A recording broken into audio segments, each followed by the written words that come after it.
for the serious gamer.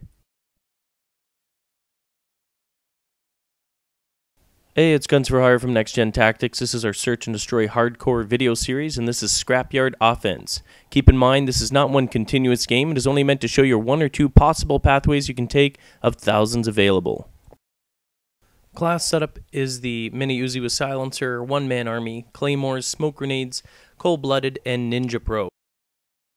Second class setup similar to the first one, the only difference is the C4 instead of the claymores. Alright, this is usually a very fast map, so this video is actually short. 3 different games, 3 offense, not all bomb plants.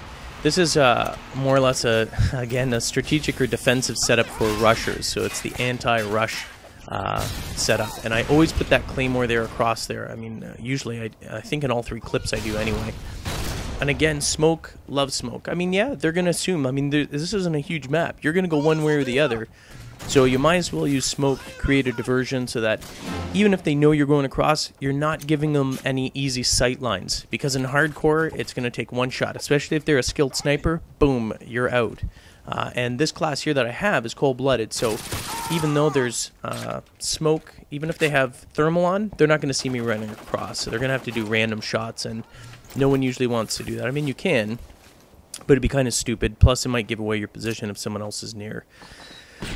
And once again, I'm setting up a little diversion, and I use my claymores to seal off areas. I don't want people sneaking up behind me. I don't need them coming up. And so what I'm doing is I'm actually setting up my claymores.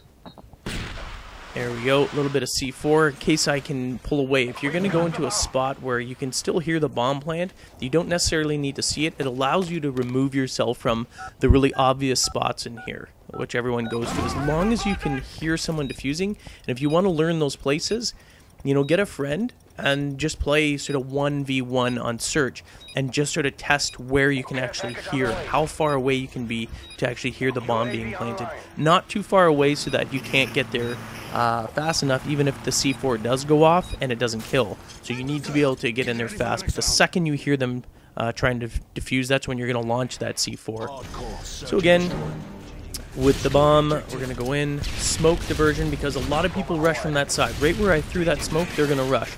So what I'm going to do, because I've got one-man army on, and I need to switch. This is a safe location right here while you're switching up. You can see there's a lot of shots going on, but they typically don't see those shots coming in here, and you set up enough the smoke to stop them from rushing through, because it would be kind of, unless you're dealing with some meatball players, which sometimes is the case. But nonetheless, the smoke sort of deters them from just running blindly through there. You got the claymore set up for the kill, and obviously it didn't go off because you can see that one dude, and you just wait for him to run across. Sometimes it's not always smart to go chasing after them. Why do that? If they're lit up, you just watch him and wait for him to come across. He's easy prey. And this again is waiting because, I mean, half my team, or more than half my team, was eliminated right off the bat. So obviously they're an aggressive team. Sometimes it's smart, at least within the first minute, to play defensively. Get the odds back in your favor before you start attempting to plant the bomb. Alright, so last round.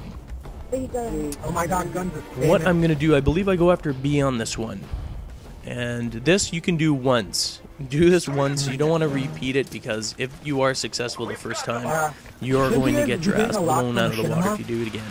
So I'm going to B, and I'm actually hugging it this side here. And I know it seems maybe a little bit foolish, but it does work at least once or twice. Not every single time, but it does give you good odds to do that. Place the claymore again. I use it as guards for the rear, because I can't, you know, if you're not playing with a good team, and even if you are, if you don't practice, doesn't matter. You can't always rely on someone watching your guard or guarding your flank or whatever. So setting up the claymores as you move forward is always a smart way. Hell, I mean, even if you do that in deathmatch, it's a smart way to play. And now I'm gonna, I believe I set up the C4 again. And what I'm doing is I set up the C4, just checking to see if anyone's coming, just in case they rush. And then I have the C4 there, so I'm going to plant right where the C4 is. And then I'm actually going to go to the other side. I killed the dude coming that way, but I'd be able to hear on this side anyway. Well, thanks for watching. Hope you enjoyed it. For more strategies and tactics on Modern Warfare 2, stay tuned to Machinima Respawn or visit NextGenTactics.com. Later. Did you hear him, Guns?